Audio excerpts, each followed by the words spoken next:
Welcome back, everyone. As usual, we are two dudes talking 80s. I'm John. That's my partner in crime, Lewis, Hello. who's fighting a little bit of like a headache, migraine, something like that. But he's Yeah, something taking like it that. out for you guys.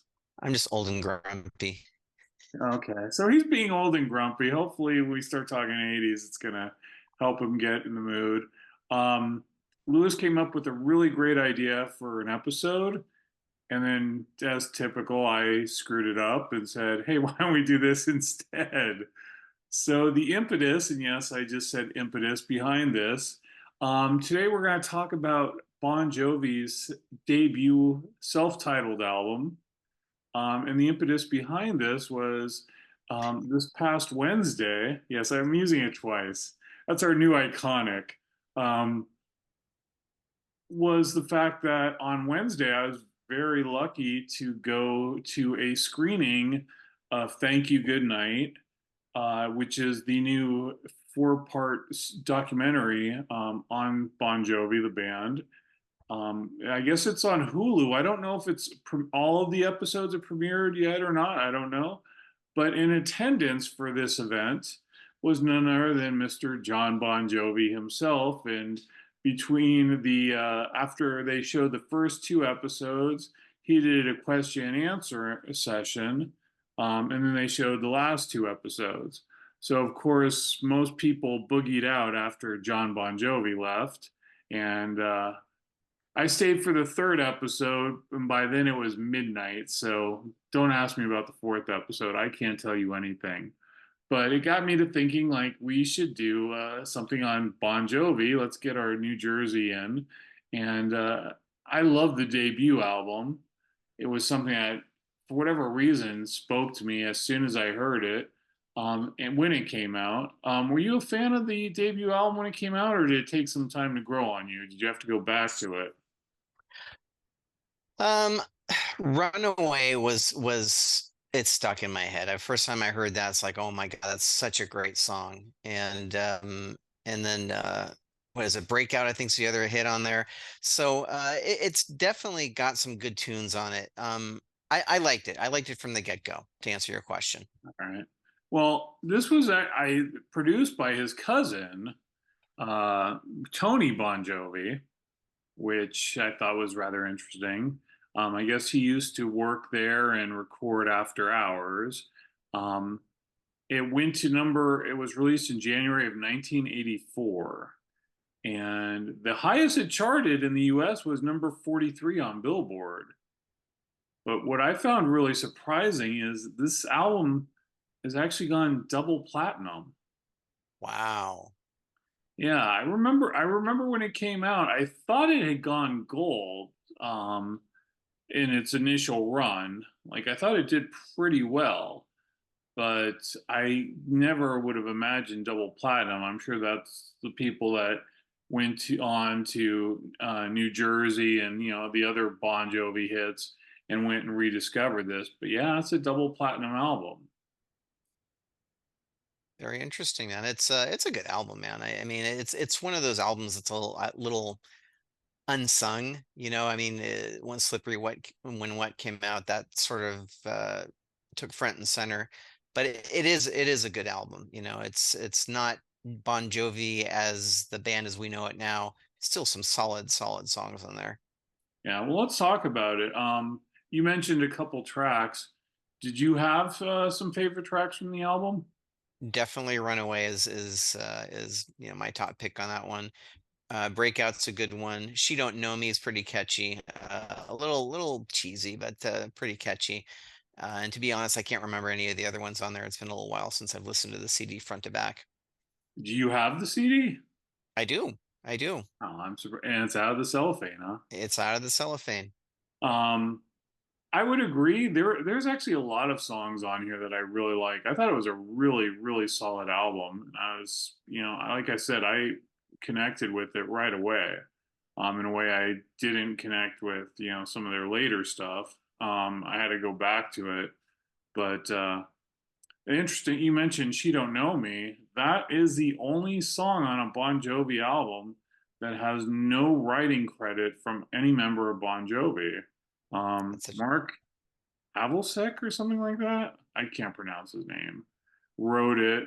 Um, which and I actually really enjoy that song. But yeah, that's the only song on any Bon Jovi album that no band member has a credit in writing.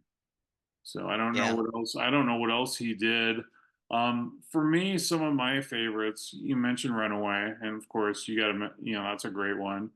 I love Roulette. I think Roulette's really one of those songs that deserves more attention. Um, She Don't Know Me Again. Breakout, I also thought was excellent. And Burning for Love, which I think you can correct that if you go to the local pharmacy. But that's another really great song. And it had definitely had some heavier moments. Yeah. Yeah. Yeah. So, I found, go ahead. sorry, please. I just I've always found it interesting that again, this is Bon Jovi, not the band as we now know and love Bon Jovi, but it was pieced together, right? I mean, the guitarist was let's see, Tim Pierce, and he's like a studio musician, super guitar player, man. That lead that he does on Runaway is just so tasty. But he's like all over the place, man. He's played with Joe Cocker, Crowded House, Phil Collins, Goo Goo Dolls, just all over the place, man. Just it's sort of a testament as to how good of a guitar player that he is. Was he only credited is he only credited though for doing Runaway? That I don't know. Okay. I know he did Runaway, but the other thing I thought was interesting was the bass player on Runaway, Hugh McDonald, who's in the band now. He actually played bass on Slippery When Wet and ever since. Wow. Even though Alex John Such was, the bass player, he didn't record on Slippery When Wet. And so one of the things you learn in the documentary was the bass line for Living on a Prayer was actually Hugh McDonald's creation. So, and when they did fire Alec John Such, they replaced him with Hugh McDonald. So he's been involved with the band pretty much since the inception. Pretty cool. Yeah, I didn't realize that. Yeah. Another thing that's where I stumbled on it, I don't think that he actually played on the initial album, but just that sort of side tidbit is that I guess the guitarist was it Dave Sabo played with Bon Jovi, and he later Dave split. Stabo. Sabo, Yeah. is it? Yeah. And he went to then go join Skid Row or create Skid Row. So I thought that was sort of neat because I knew that there was a connection between the two bands. I didn't realize that it was that close. Well, it's funny because you mentioned Skid Row, and um, we actually, you were with me, right? I think it was the New Jersey tour where we saw Bon Jovi and Skid Row perform together. Yes, But Bon Jovi and Richie Sambora, John Bon Jovi and Richie Sambora actually helped Skid Row get their start, take them on tour with them. And I guess they actually had them at the time sign over the publishing rights to the first album to Bon Jovi and Richie Sambora to, to get all this, it's all the Bon Jovi on the tour and everything else and get all their help. And Sebastian Bach, if I remember correctly, back in the days, started, being very vocal about how BS it was. It's like, well, you signed it. And I remember Richie Sambora gave back the publishing rights, and I think John eventually gave them back too. So, but yeah, Dave Sabo, who was another musician that's on this album, no, who else? Aldo Nova. I didn't know that. Yeah, so Aldo Nova was doesn't say what he did, but he's one of the musicians that appeared on this album. So, quite a hodgepodge of musicians. Because I think John Bon Jovi would record this when he could. Right. Um, do you have a least favorite song on the album? I don't, John. Like I said, it's been years since I've actually listened to it. So for me to call that out, I have to go back and listen to it again. Yeah, listening to the album for me, I think Love Lies. I listened to the album again, and I haven't listened to it in a while, and forgot how good it is. But yeah, Love Lies kind of struck me not as a bad song, but a little bit of a generic song. So I thought about that one. Um, one of the things that I, in the documentary and even in the Q&A that they talked about was, I guess Jon Bon Jovi, like you said, didn't really have the band together, not as what we would know the classic Bon Jovi lineup. Right. He sent out Runaway to about 11 record labels in an effort to get signed, and he got 11 thanks but no thanks, which is crazy when you think about it. So he thought about what who is passionate about music, and he's like, DJs are passionate about music. They're sitting in a room, they have really no idea if anyone's listening to them. I Let me reach out to a DJ or some DJs and see if I can get them to play it. So there was a new station, WAPP in New York. I want to say New York, maybe New Jersey, um, where they were fairly new and they played rock. And in the documentary, it says he reached out. He goes, "Thank God they didn't have receptionists." He reached out to them. I forgot the DJ's name, and gave him Runaway. The guy loved Runaway, started playing it, and people were like, "Hey, who's this? Like, this is really cool." And I think at the time they put him on that song on their compilation. They did a compilation album, but it was credited just to Jon Bon Jovi, the original spelling, the one's last name, and then all they had like 10 other affiliate stations, and they all started playing that song. And then, of course, the record labels came around. But they asked in the Q&A because it was unclear, and Lisa Ling, if you're aware of her, she was doing the Q&A, moderating it, and she said that she's like, "Wow, so you had the cojones essentially to call the radio station and get them to listen to Runaway and possibly play it." He goes, "Call?" He goes, "I went there."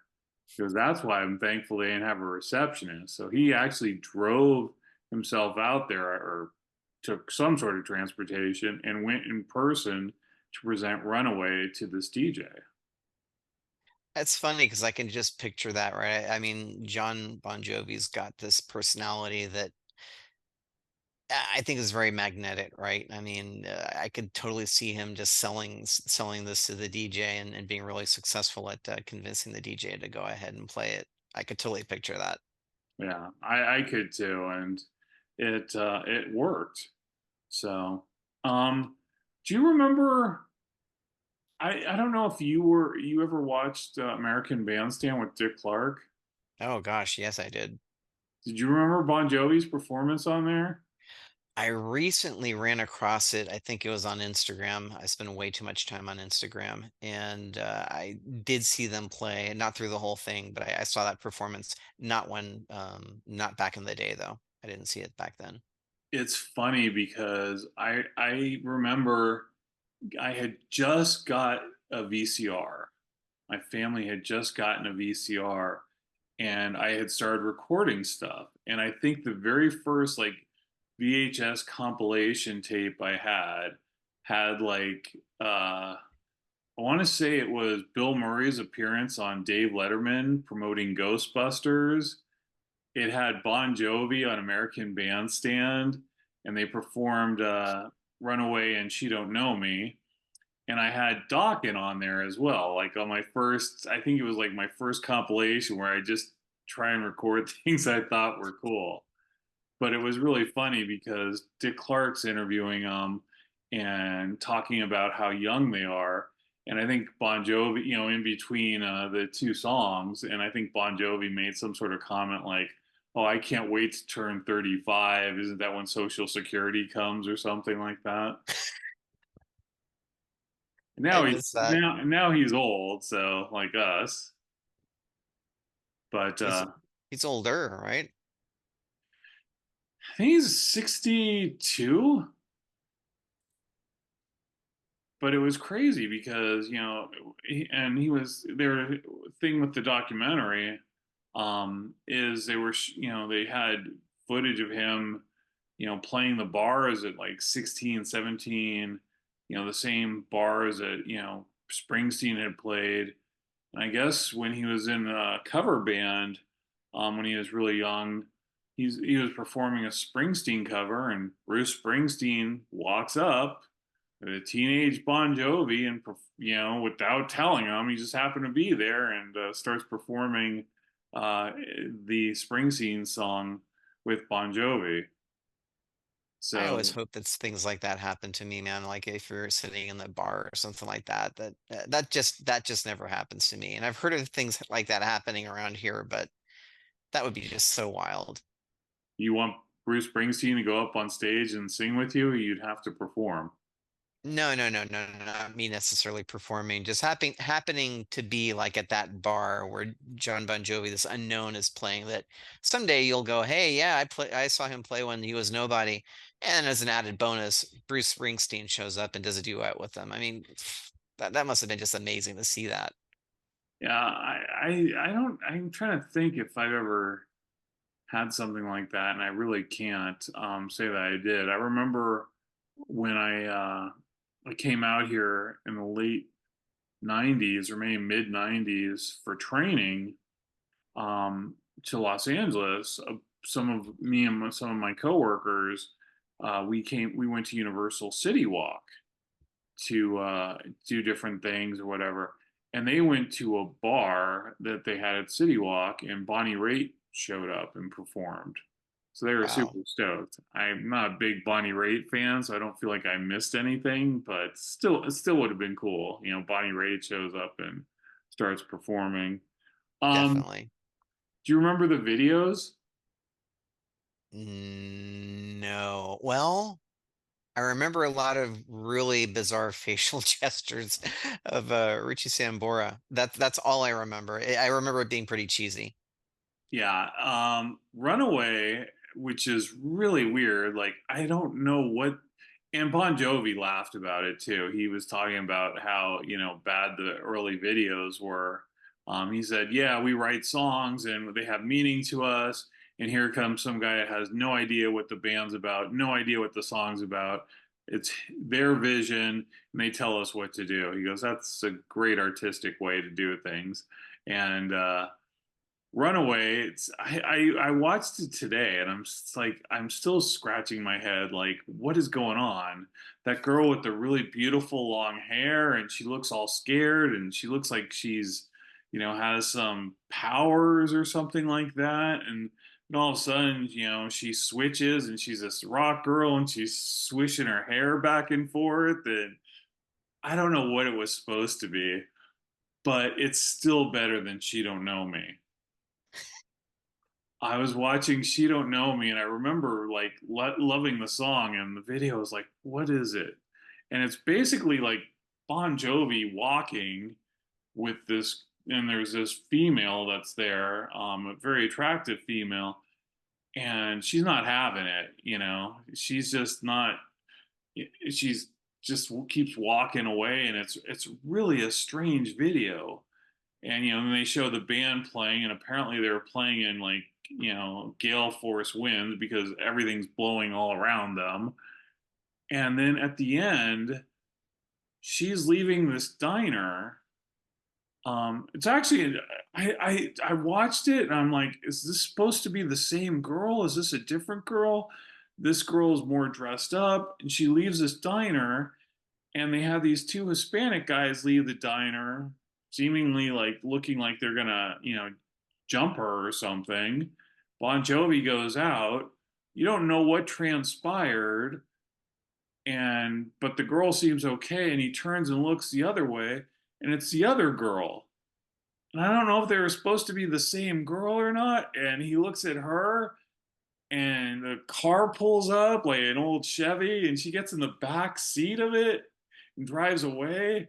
And he looks at the other girl that was, dressed better, and she looks at him and she walks away, and that's the end of the video. And I'm like, I still have no idea what the hell was going on. And I'm like, Nancy, watch this. Tell me, do you have any idea what's going on? And she's like, I don't know. And I don't know if it's the same girl or not. Could be, but I don't know.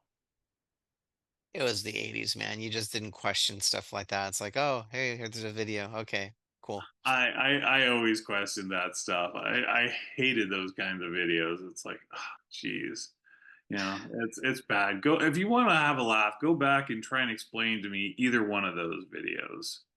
I'll have to go back and check. I'll have to go and take a look at that one. She don't know me, Yeah. 'cause I don't remember that one at all. So I know we mentioned that you and I went and saw them on the New Jersey tour. I actually saw Bon Jovi on this tour. They opened for Scorpions. Oh, wow. Yeah, and they mentioned that they had that was like their first big break, was opening for Scorpions, and they said they were getting a lot of middle fingers, opening for such a heavy band like Scorpions, and they didn't do well. But I loved them. I thought they were great. Um, I actually bought a shirt at that concert. I didn't buy Scorpions. I bought a Bon Jovi shirt. And what was funny is a couple years later, when they released Slippery When Wet, my sister became a big fan. She's always late to the party if she's watching this. Um, and so she was going to see Bon Jovi at the Shoreline Amphitheater. And so I said, Here, wear this shirt. You'll look like, you were there from the beginning. You won't look so, like so poserish, like you just jumped on the bandwagon. And she was on the aisle, and Bon Jovi came out and was walking down the side of the stage or something, and her friend Michelle kind of pushed her up there, and she reached out her hand, and Bon Jovi, she says he looked and saw the shirt and grabbed her hand and started singing to her. She released it, and he kept holding on. So she always credited me with in that shirt with giving her the ability to connect with John Bon Jovi. Very nice. Very nice. I Whatever don't know. happened to the shirt?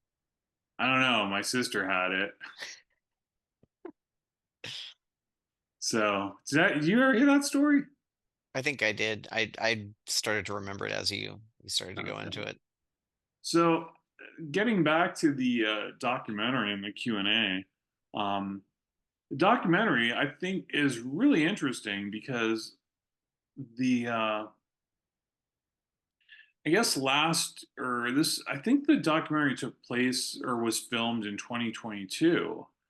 And you remember seeing all those videos where how bad John Bon Jovi was in his live performances and everything. And I guess when they decided to do the documentary, the filmmaker was like, "Hey, it's got to be honest. It's got to be, um, true, and we have to include Richie Sambora." And John mentioned the fact that he was going to be doing some shows. I think he did 15 U.S. shows that year, and he wanted to see if he could do it. And the plan was, okay, we're getting close to our 40th anniversary, and let's go ahead and do a big performance or a big tour in honor of our 40th. And it was really interesting because you saw firsthand like how hard he works to get his voice in order. Like he was doing lessons with a singing coach. He was doing this thing at home where he had lasers on his throat. Oh, wow. He had a chiropractor, and they were doing things around the neck area and everything. Um, it was crazy. And that's a big part, at least the 3 episodes that I saw, there were only four, of the documentary was him trying to improve himself and improve, the performances, because one of the things he talked about was, back in the day, he didn't indulge. He said he had a couple bad experiences when he was young with drugs, so he never really did drugs. And the alcohol and stuff, a lot of it was, hey, I'm the one that's got to sing tomorrow, so I'm out of here.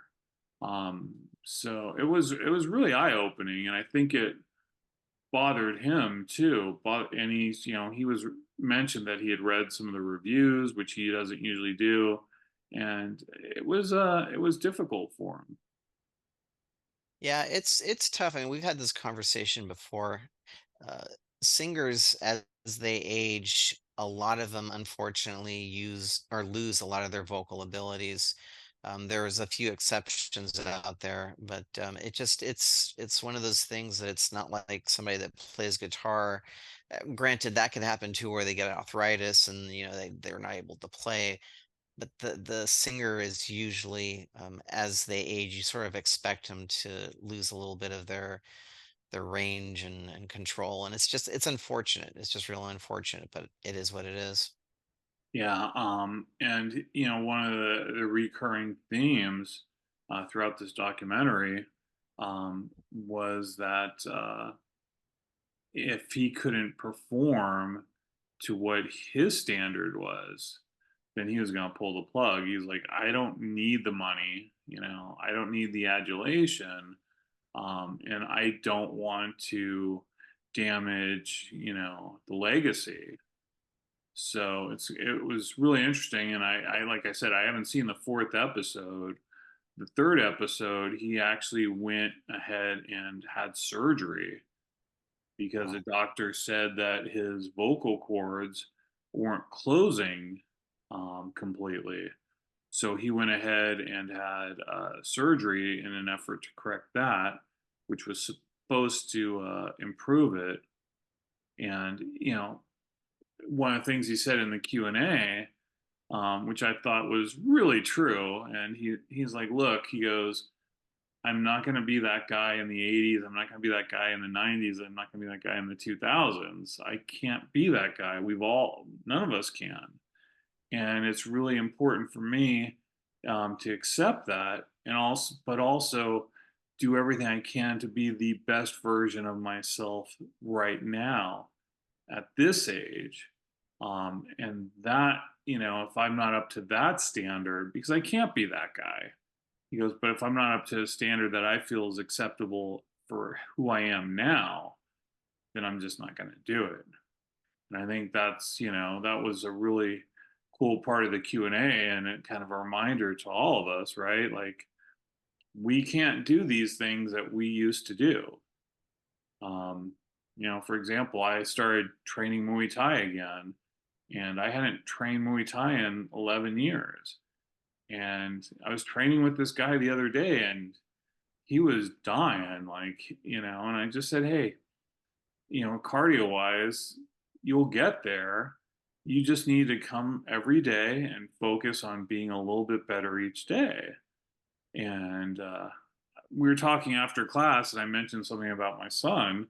And he goes, "Oh, how old is your son?" I said, "Oh, he's 26." He goes, "Oh, so he's my age."